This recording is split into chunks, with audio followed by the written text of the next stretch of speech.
కర్ణాటక సీఎంగా డీకే శివకుమార్ ప్రమాణ స్వీకారోత్సవానికి ముహూర్తం ఫిక్స్ అయింది. జూన్ 3న కర్ణాటక 25వ సీఎంగా డీకే శివకుమార్ ప్రమాణ స్వీకారం చేయనున్నారు. బెంగళూరులోని లోక్ భవన్ గ్లాస్ హౌస్లో జరగనున్న ప్రమాణ స్వీకార కార్యక్రమానికి కాంగ్రెస్ అగ్రనేతలు, రాష్ట్ర సీనియర్ నాయకులు, కేబినెట్ సహచరులు, పార్టీ కార్యకర్తలు, మద్దతుదారులు పెద్ద ఎత్తున హాజరు కానున్నారు. ఇవాళ సీఎల్పీ భేటీ నిర్వహించి డీకేను శాసనసభాపక్ష నేతగా ఎన్నుకుంటారు. అనంతరం ఆయన ప్రభుత్వ ఏర్పాటుకు ఆహ్వానించాలని గవర్నర్ను కోరనున్నారు. జూన్ 3 నుంచి కర్ణాటక రాజకీయాల్లో నూతన అధ్యాయం ప్రారంభం కానుంది.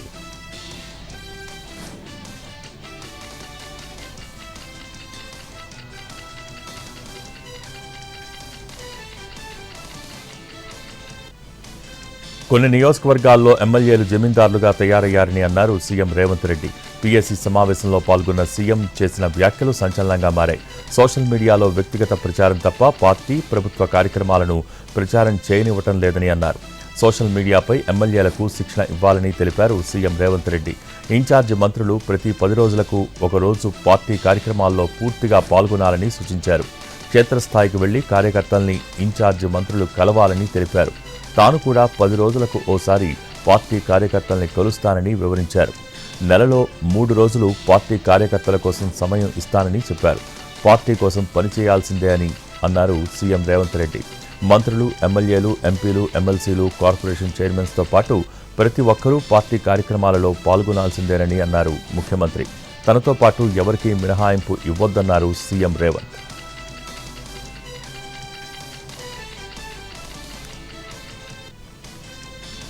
ఏపీ సీఎం చంద్రబాబు విద్యుత్ శాఖపై సమీక్ష నిర్వహించారు. గ్రీన్ ఎనర్జీ కారిడార్పై చర్చించారు. 18 గిగావాట్లను ప్రధాన గ్రిడ్కు కనెక్ట్ చేసేలా సుమారు 22,000 కోట్లతో ప్రతిపాదనలు సిద్ధం చేశారు. ప్రభుత్వ భవనాలపై సోలార్ ఏర్పాటు పనులు త్వరగా చేపట్టాలన్నారు. 2,898 హాస్టళ్లు, స్కూళ్లలో నెట్ జీరో విధానంలో సోలరైజేషన్ చేయాలన్నారు ముఖ్యమంత్రి. నిర్దేశించుకున్న లక్ష్యాలకు అనుగుణంగా పీఎం సూర్యఘర్ అమలు చేస్తామని చెప్పారు సీఎం చంద్రబాబు.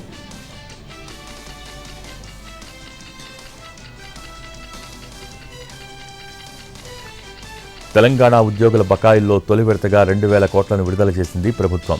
ఈ నిధుల విడుదలతో రిటైర్డ్ ఉద్యోగుల జనరల్ ప్రావిడెంట్ ఫండ్ బకాయిల మొత్తాన్ని క్లియర్ చేసింది. అలాగే రిటైర్డ్ ఉద్యోగులకు సంబంధించి మే 2025 వరకు పెండింగ్లో ఉన్న కమ్యూటేషన్ బకాయిలు అన్నింటినీ చెల్లించారు.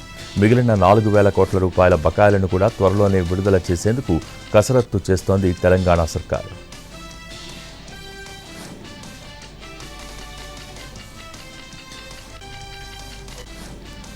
ఆంధ్రప్రదేశ్లో సైబర్ నేరాల అడ్డుకట్టకు పోలీస్ శాఖ కార్యాచరణపై సీఎం చంద్రబాబు సమీక్ష నిర్వహించారు.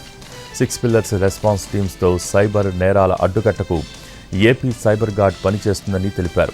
ప్రజల్ని నిత్యం అప్రమత్తం చేయాలని, సైబర్ పెట్రోలింగ్ జరగాలని సూచించారు. సైబర్ మోసాలపై ఫిర్యాదు అందిన వెంటనే వార్ రూమ్లో 0 ఎఫ్ఐఆర్ నమోదు చేయాలని అధికారుల్ని ఆదేశించారు. సైబర్ నేరాలకు పాల్పడితే తప్పించుకోలేం అనే భయం క్రిమినల్స్కు కలగాలన్నారు సీఎం. ప్రజలు నష్టపోకుండా బ్యాంకులు సహకరించాలని సీఎం చంద్రబాబు సూచన చేశారు.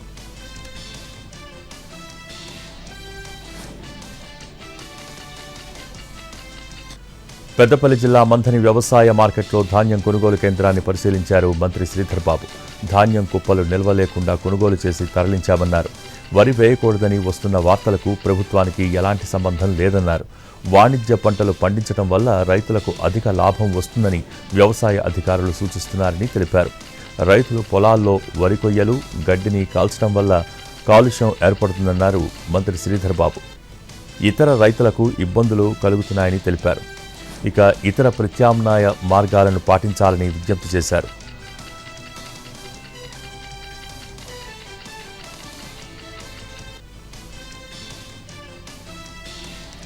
కడప జిల్లా రాజంపేట మండలం ఆకెపాడులో వైసీపీ బీఎల్ఏల నియోజకవర్గ విస్తృత స్థాయి సమావేశం నిర్వహించారు.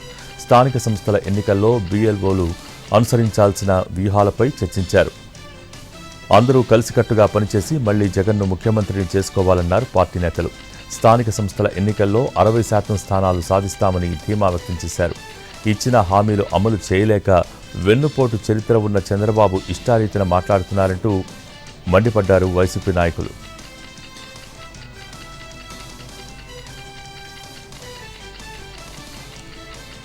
అనకాపల్లి జిల్లా చోడవరంలో వైసీపీ బీఎల్ఏల సమావేశం జరిగింది. పార్టీ కార్యాలయంలో జరిగిన సమావేశంలో ఎస్ఐఆర్పై అవగాహన కల్పించారు. వచ్చే ఎన్నికల్లో బూత్ లెవెల్ ఏజెంట్లు కీలకమని వైసీపీ నేతలు తెలిపారు. ప్రతి ఒక్కరూ బాధ్యతాయుతంగా పనిచేయాలని సూచించారు.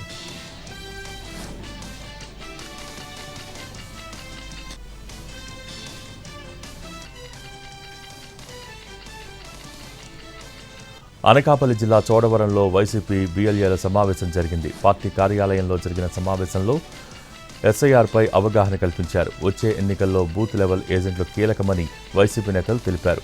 ప్రతి ఒక్కరూ బాధ్యతాయుతంగా పనిచేయాలని సూచించారు. పార్వతీపురం మన్యం జిల్లా గుమ్మలక్ష్మీపురంలో ఎల్విన్పేట పోలీసులు మహిళా చట్టాలపై అవగాహన కార్యక్రమాలు నిర్వహించారు. బాల్య వివాహాలు, పోక్సో చట్టం, ఆపదలో మహిళలు సమయస్ఫూర్తిగా వ్యవహరించే అంశాలపై పోలీసులు అవేర్నెస్ కల్పించారు.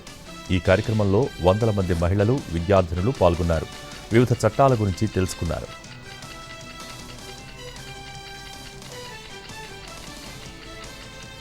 శ్రీకాకుళం జిల్లా మందస మండలం మీల గంగువాడ గ్రామంలో ప్రతిపాదిత గ్రీన్ ఫీల్డ్ కార్గో ఎయిర్పోర్ట్ అంశంపై చర్చ వాడివేడిగా సాగింది. జిల్లా కలెక్టర్ స్వప్నిల్ దినకర్ ఆధ్వర్యంలో నిర్వహించిన ప్రజా సమస్యల పరిష్కార వేదికలో బాధిత రైతులు భారీగా పాల్గొన్నారు. తమ ఆవేదనను సమావేశంలో గట్టిగా వినిపించారు. కార్గో ఎయిర్పోర్ట్ కోసం ఎట్టి పరిస్థితుల్లోనూ భూములు ఇచ్చేది ప్రసక్తే లేదని గ్రామస్తులు కలెక్టర్ సమక్షంలోనే కుండబద్దలు కొట్టారు. కొబ్బరి, జీడి, పనస, మామిడి, మునగ తోటలే తమ జీవనాధారమని తెలిపారు. వాటిని కోల్పోతే కుటుంబాలు రోడ్డున పడతాయని ఆవేదన వ్యక్తం చేశారు. ఎయిర్పోర్టు వస్తే ఉద్దానం ప్రాంతం అభివృద్ధి చెందుతుందని, మూలపేట పోర్టుతో అనుసంధానం అయితే ఉపాధి అవకాశాలు పెరుగుతాయని అధికారులు తెలిపారు. రైతుల సమస్యలను ప్రభుత్వం దృష్టికి తీసుకువెళ్లి పరిష్కారానికి కృషి చేస్తామని హామీ ఇచ్చారు. మరోసారి కుటుంబ సభ్యులతో చర్చించి నిర్ణయం తెలపాలని బాధిత రైతుల్ని కోరారు అధికారులు. గ్రామస్తులు మాత్రం మా భూములే మా బతుకు అంటూ ఎయిర్పోర్టు ప్రతిపాదనను వెంటనే రద్దు చేయాలని డిమాండ్ చేశారు.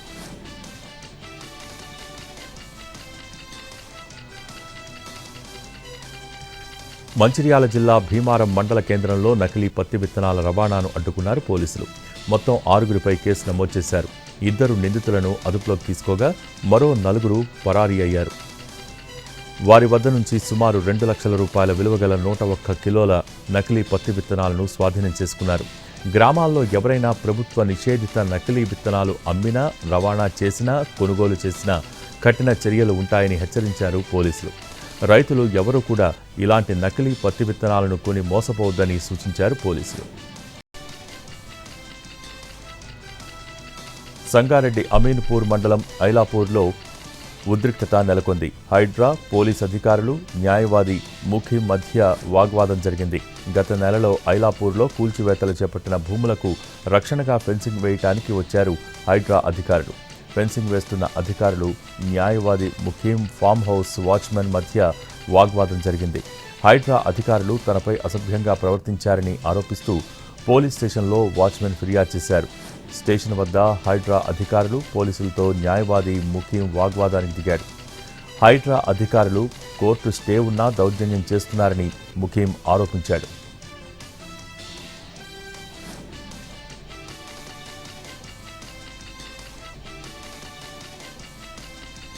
ఓ పసికందుపై సిరిసిల్ల జిల్లా ఆసుపత్రి వైద్యులు చూపిన ప్రేమ అందరినీ కదిలిస్తోంది. కొన్నాళ్ల క్రితం తల్లి ఒడిలో పెరగాల్సిన ఓ పసిప్రాణం మరుగుదొడ్డిలో అనాథగా దొరికింది. ఆ చిన్నారికి జిల్లా ఆసుపత్రి వైద్యులు కొత్త జీవితం ఇచ్చారు. కేవలం చికిత్సతో ప్రాణాలు కాపాడటమే కాదు, ప్రేమతో అక్కున చేర్చుకుని పేరు పెట్టి కొత్త గుర్తింపునిచ్చారు. జిల్లా కేంద్రంలో జరిగిన ఈ ఘటన మానవత్వానికి నిలువెత్తు నిదర్శనంగా నిలుస్తోంది. ఆసుపత్రిలో చేరిన తర్వాత ఆ చిన్నారిని వైద్యులు, నర్సులు, సిబ్బంది తమ సొంత బిడ్డలా చూసుకున్నారు. పాలు పట్టించడం నుంచి ఆరోగ్య పర్యవేక్షణ వరకు ప్రతి విషయంలో ప్రత్యేక శ్రద్ధ తీసుకున్నారు. రోజులు గడుస్తుండగా చిన్నారితో ఆసుపత్రి సిబ్బందికి భావోద్వేగ బంధం ఏర్పడింది. పేరు లేని ఆ పసిప్రాణానికి ఓ గుర్తింపు ఇవ్వాలని భావించిన వైద్య సిబ్బంది చిన్నారికి ఆదర్శ అని నామకరణం చేశారు. అనాథగా దొరికిన చిన్నారి ఆదర్శను కరీంనగర్లోని శిశుగృహానికి తరలించారు.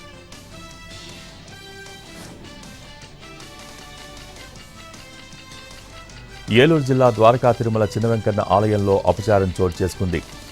కొందరు సినిమా పాటలకు డ్యాన్సులు వేస్తూ రీల్స్ చేసి సోషల్ మీడియాలో పోస్ట్ చేయడం కలకలం రేపింది. దీనిపై భక్తులు ఆగ్రహాన్ని వ్యక్తం చేస్తున్నారు. సెక్యూరిటీ సిబ్బంది నిర్లక్ష్యం కారణంగానే ఇలాంటి ఘటనలు జరుగుతున్నాయని మండిపడుతున్నారు. ద్వారకా తిరుమల చిన్న వెంకన్న ఆలయానికి నిత్యం వేలాది మంది భక్తులు వస్తూ ఉంటారు. వారి సౌకర్యార్థం అనివేటి మండపాన్ని నిర్మించారు. కొందరు భక్తులు దర్శనం అనంతరం నూతనంగా నిర్మించిన అనివేటి మండపంలో సినిమా పాటలకు డ్యాన్సులు చేశారు. అదంతా వీడియో తీసుకుని తమ ఇన్స్టాగ్రామ్ అకౌంట్లో పోస్ట్ చేశారు. ఆలయ ప్రాంగణంలో సినిమా పాటలకు రీల్స్ చేస్తుంటే కనీసం సెక్యూరిటీ సిబ్బంది గమనించకపోవటం ఏంటని ప్రశ్నిస్తున్నారు భక్తులు.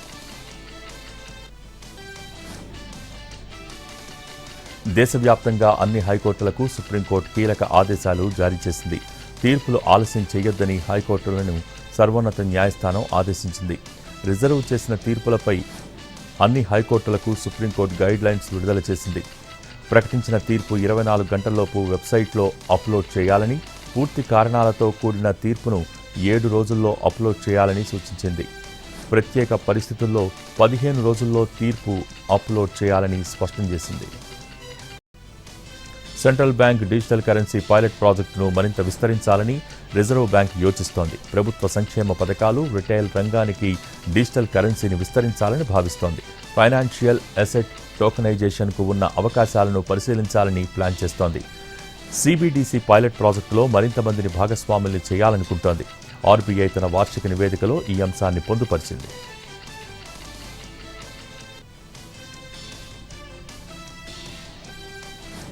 తెలుగు రాష్ట్రాల్లో బంగారం ధరలు పెరిగాయి. 24 క్యారెట్ల 10 గ్రాముల పసిడి 1580 రూపాయలు ఎగబాగటంతో 1,57,640 రూపాయలకు చేరుకుంది.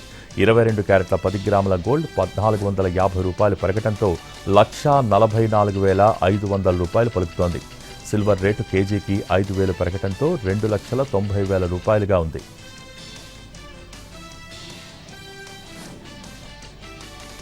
ఏపీలో విభిన్న వాతావరణ పరిస్థితులు నెలకొన్నాయి. నెల్లూరు జిల్లా కొమ్మిపాడులో రికార్డు స్థాయిలో 45 డిగ్రీల ఉష్ణోగ్రత నమోదైంది. అనకాపల్లి, దేవరాపల్లిలో 44.6, భామిని, విజయనగరం, రాజాంలో 43.9 డిగ్రీలు రికార్డైంది. ఇవాళ ఎండ తీవ్రతతో పాటు పిడుగులతో కూడిన వర్షాలు పడే అవకాశం ఉంది. పోలవరం, కాకినాడ, ఏలూరు, కృష్ణా జిల్లాల్లో ఎండల తీవ్రత కొనసాగుతోంది. పగటి ఉష్ణోగ్రతలు 45 నుంచి 46 డిగ్రీలకు చేరనున్నట్టు విపత్తుల నిర్వహణా సంస్థ అధికారులు తెలిపారు. రాయలసీమ జిల్లాల్లో ఈదురుగాలులు, పిడుగులతో ఓ మోస్తరు వర్షాలు కురుస్తాయని వివరించింది. మిగతా జిల్లాల్లోనూ ఆకస్మికంగా పిడుగులతో కూడిన వర్షాలు పడే ఛాన్స్ ఉంది. రేపటి నుంచి ఉష్ణోగ్రతలు 1 నుంచి 2 డిగ్రీలు తగ్గే అవకాశం ఉందని విపత్తుల నిర్వహణా సంస్థ తెలిపింది. వాతావరణ మార్పులపై అప్రమత్తంగా ఉండాలని సూచించింది.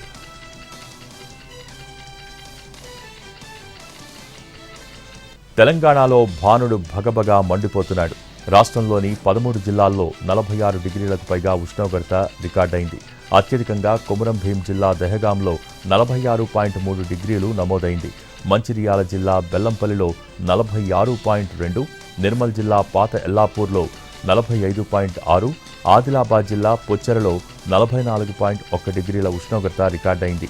మిగతా 20 జిల్లాల్లో 40 నుంచి 45 డిగ్రీల ఉష్ణోగ్రతలు నమోదయ్యాయి.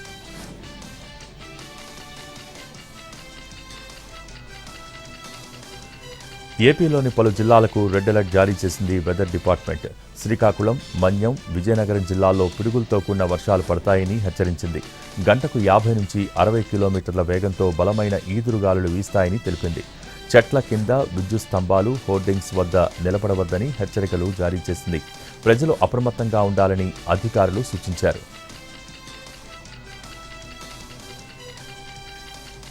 ఇవాళ తెలంగాణలో పలు జిల్లాల్లో వర్షాలు కురుస్తాయని వాతావరణ శాఖ వెల్లడించింది. ఖమ్మం, కొత్తగూడెం, నల్గొండ, సూర్యాపేట, మహబూబ్ నగర్ జిల్లాల్లో వానలు పడతాయని తెలిపింది. నాగర్ కర్నూల్, వనపర్తి, నారాయణపేట, గద్వాల జిల్లాల్లో వర్షాలు పడే ఛాన్స్ ఉందన్నారు అధికారులు. రానున్న 2 రోజుల్లో గరిష్ట ఉష్ణోగ్రతల్లో ఎలాంటి మార్పులు ఉండబోవని పేర్కొన్నారు.